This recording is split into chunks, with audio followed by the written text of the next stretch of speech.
πόσο εύκολο ή δύσκολο είναι να εκπαιδεύσουμε τον λαό για να συνδυαστεί αυτή η προσπάθεια από τις κυβερνήσεις να φτάσουμε σε ένα ιδεατό αποτέλεσμα? Η απάντηση είναι η ίδια. Εάν οι ηθήνοντες ή από πάνω οι αρχηγοί θέλουν ο λαός να εκπαιδευτεί, θα γίνει.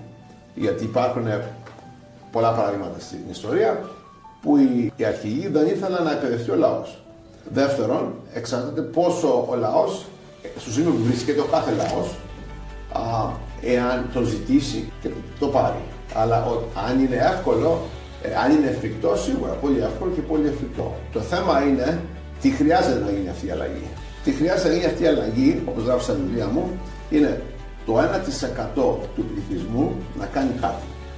Αν το 1% πει ότι ασπάζεται αυτό που πιστεύετε και θέλει να σας στηρίξει και σας δώσει 100 ευρώ κάθε χρόνο, μέσα σε ένα χρόνο εσείς θα είσαστε ένα πρόσωπο πολύ γνωστό στα κανάλια και θα ξέρουν τι θέλετε να πείτε.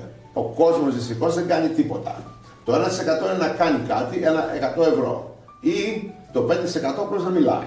Ρωτήστε τους πάντες γύρω σας, δεν κάνουν τίποτα. Μιλάνε μεταξύ σας.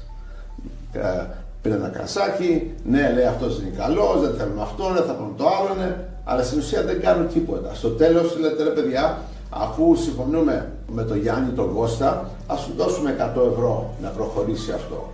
Ας αγοράσουμε 100 ευρώ βιβλία, ας πούμε, αφού αντιπροσωπεύει αυτό που λέμε εμείς. Άρα μένουμε στα λόγια και δεν κάνουμε πράξεις. Αυτό είναι η ουσία. Είμαστε σε ένα ληστό, στο Matrix. Και δεν μπορούμε να βγούμε απ' έξω, οπότε είμαστε οι μαχητές του καναπέ.